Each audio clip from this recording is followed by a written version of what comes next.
दोस्तों, आज का यह विशेष ज्योतिषीय प्रवचन समर्पित है कर्क राशि वालों के लिए।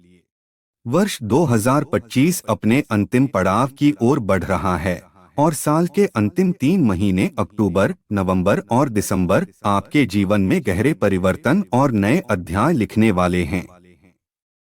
यह केवल समय का बदलाव नहीं होगा, बल्कि ऐसा महसूस होगा मानो ब्रह्मांड स्वयं आपके भाग्य की कड़ी को नई दिशा दे रहा हो। इन महीनों में ग्रहों की चाल साधारण नहीं रहने वाली। शनि देव, जो लंबे समय से वक्री अवस्था में थे, अब मार्गी होकर अपनी प्रचंड दृष्टि से आपके जीवन की राहों को स्पष्ट करेंगे। जब शनि मार्गी होते हैं, तो वे केवल बाहरी घटनाओं को ही नहीं, बल्कि इंसान के भीतर के धैर्य और साहस को भी जगा देते हैं। यह समय आपके लिए धैर्य की परीक्षा और उपलब्धि का मेल लेकर आएगा, लेकिन यहीं पर कहानी और रोचक हो जाती है। क्योंकि देवगुरु बृहस्पति ज्ञान, आशीर्वाद और विस्तार के कारक इन महीनों में वक्री होने जा रहे हैं। उनकी यह स्थिति अचानक आपके भीतर छिपी संभावनाओं को बाहर लाएगी, और इतना ही नहीं, कुछ समय के लिए बृहस्पति का प्रवेश भी कर्क राशि में होगा, जिससे आपके जीवन की ऊर्जा और भी प्रबल हो जाएगी। यह ऐसा समय है जब भाग्य अप्रत्याशित राहें खोल सकता है, कभी चुनौती के रूप में तो कभी वरदान के रूप में। याद रखिए दोस्तों, यह केवल ग्रहों का साधारण गोचर नहीं है, यह है महापरिवर्तन। ये साल के अंतिम 3 महीने आपके जीवन की उस धारा को मोड़ सकते हैं जिसे आप अब तक स्थिर मान बैठे थे। संबंध, परिवार, करियर, धन, स्वास्थ्य, हर पहलू पर इन ग्रहों का गहरा असर दिखने वाला है।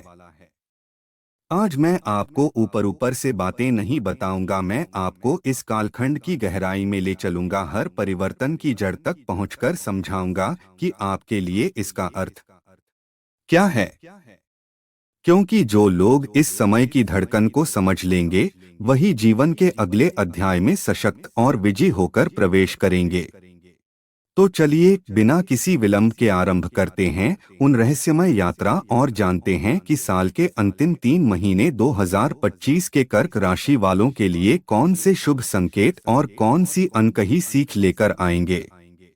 लेकिन आगे बढ़ने से पहले अपने हृदय की गहराई से एक बार कमेंट बॉक्स में लिखिए, जय श्री राम, जय हनुमान। आपका यह आशीर्वचन केवल शब्द नहीं, बल्कि एक ऊर्जा है जो चारों दिशाओं में फैलती है।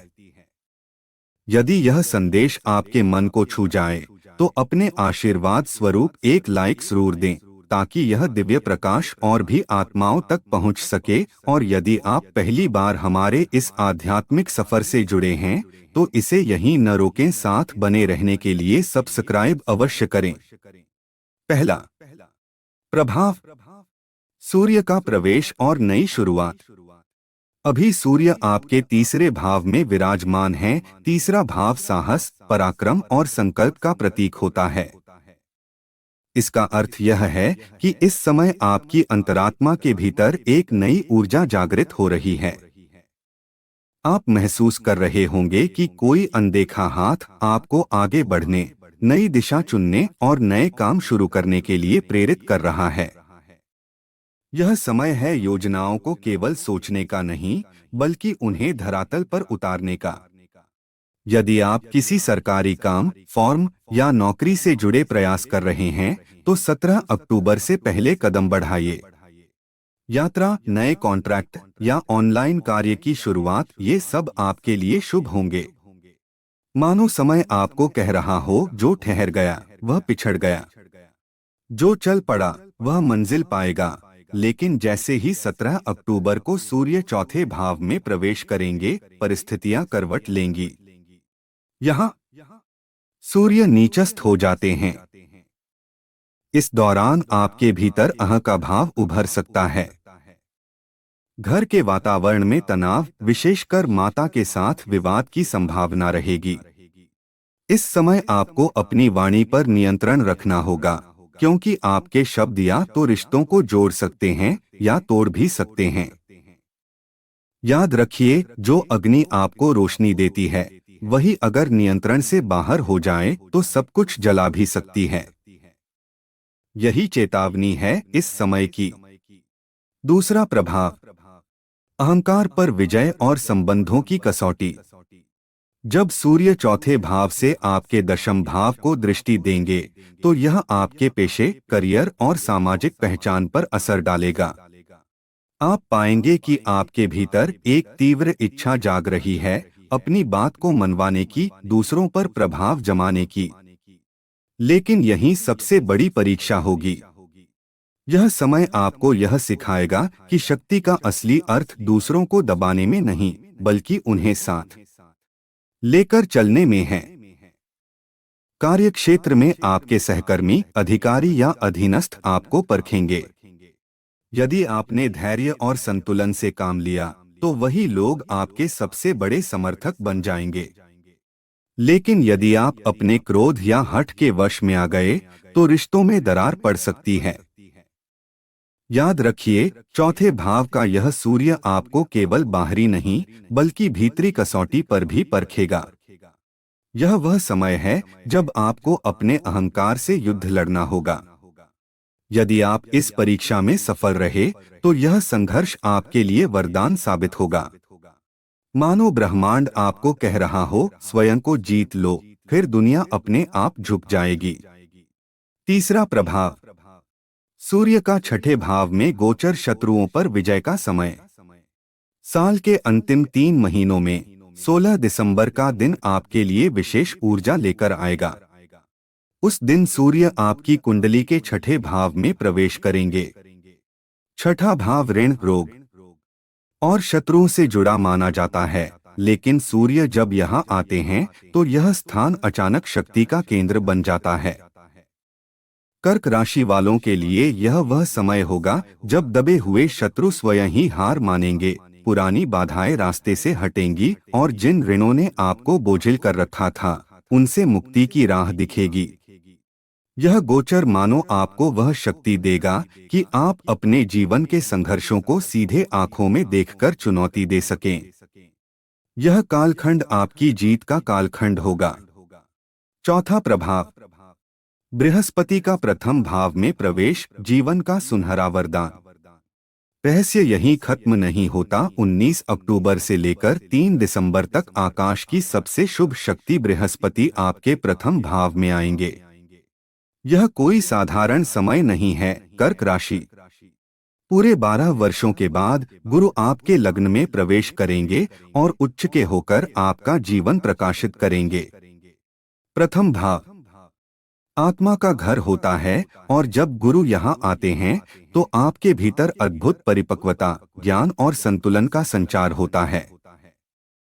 गुरु की दृष्टि आपके पंचम, सप्तम और नवम भाव पर पड़ेगी।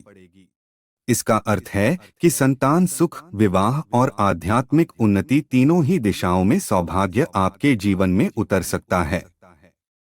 इस अवधि में परिवार विस्तार का योग भी प्रबल रहेगा। कोई नया सदस्य आपके जीवन की खुशियां बढ़ा सकता है। वहीं नवम भाव पर दृष्टि पड़ने से तीर्थ यात्रा, हवन, यज्ञ या किसी मांगलिक कार्य का आयोजन संभव है।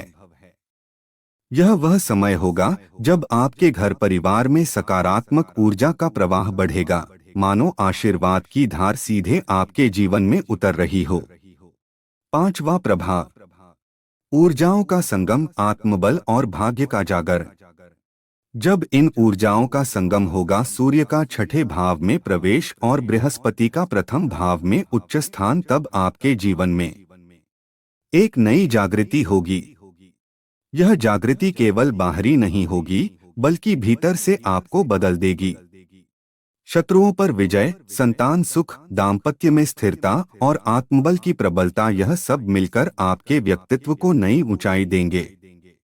याद रखिए, साल के अंतिम 3 महीने केवल घटनाओं का सिलसिला नहीं होंगे बल्कि एक आध्यात्मिक अनुभव की तरह होंगे, मानो ब्रह्मांड स्वयं आपके लिए राहें खोल रहा हो। यह कालखंड आपके लिए किसी वरदान से कम नहीं होगा। छठवां प्रभाव, शनि की वक्री चाल और राहुकेतु का रहस्य। साल के अंतिम 3 महीनों में आपकी कुंडली का सबसे गहरा प्रभाव शनि और राहुकेतु की स्थिति से बनेगा। शनि आपके नवम भाव में वक्री होकर बैठे हैं और 28 नवंबर तक वक्री ही रहेंगे। यह समय ऐसा होगा जब मन बार बार अनजाने डर से घिर सकता है। रात में अचानक नींद खुल जाना, छोटी सी बात पर चिंता में डूब जाना या फिर परिवार और स्वास्थ्य को लेकर असुरक्षा महसूस होना, यह सब शनि की वक्री दृष्टि का परिणाम होगा। शनि की नजर आपके दूसरे, पांचवें और दशम भाव पर है, यानी परिवार, संतान, प्रेम और करियर चारों ही क्षेत्रों में थोड़ी बेचैनी महसूस हो सकती है। यदि आप अविवाहित हैं तो प्रेम संबंधों में उलझनें बढ़ सकती हैं। यदि संतान है तो उनके स्वास्थ्य या शिक्षा को लेकर असमंजस रह सकता है। करियर में भी कभी कभी लगेगा जैसे रुकावटें खुद ब खुद खड़ी हो रही हों। लेकिन याद रखिए, यह वक्री अवस्था अस्थायी है। जैसे ही 28 नवंबर के बाद शनि मार्गी होंगे, वही ग्रह आपकी राह को स्पष्ट करेंगे और धीरे धीरे वही संबंध और वही करियर आपकी मजबूती का कारण बनेंगे। इसके साथ राहु 8वें भाव में और केतु दूसरे भाव में हैं। यह स्थिति छोटी सी लापरवाही को बड़ा बना सकती है। वाहन चलाते समय, यात्रा करते समय विशेष सावधानी रखें।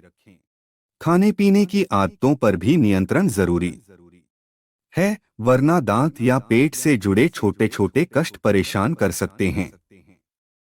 राहु के कारण अनावश्यक विवाद और वाणी दोष भी उत्पन्न हो सकता है, इसलिए शब्दों पर संयम बनाए रखना आपके लिए रक्षा कवच बनेगा। 7वां प्रभाव, गुरु की कृपा और ऊर्जा का संगम। लेकिन इन सारी चुनौतियों के बीच एक उजाला भी है, गुरु का प्रथम भाव में गोचर। 19 अक्टूबर से 3 दिसंबर तक बृहस्पति आपके लग्न में उच्च स्थान ग्रहण करेंगे।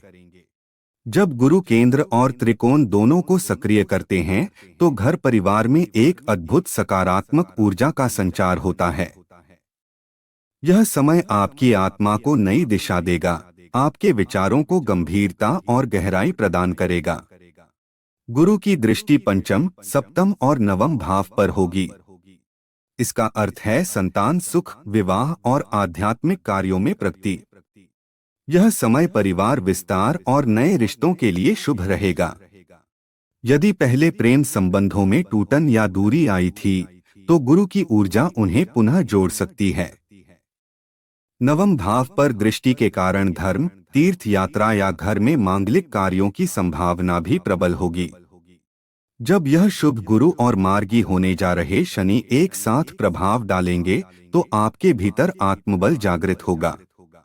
करियर में जो ठहराव था वह समाप्त होगा और सार्वजनिक जीवन या ज्ञान आधारित कार्यों में आपको सफलता मिलेगी। जो राहु केतु बेचैनी दे रहे हैं, वही गुरु और शनि धीरे धीरे आपके लिए शक्ति और धैर्य में बदल देंगे।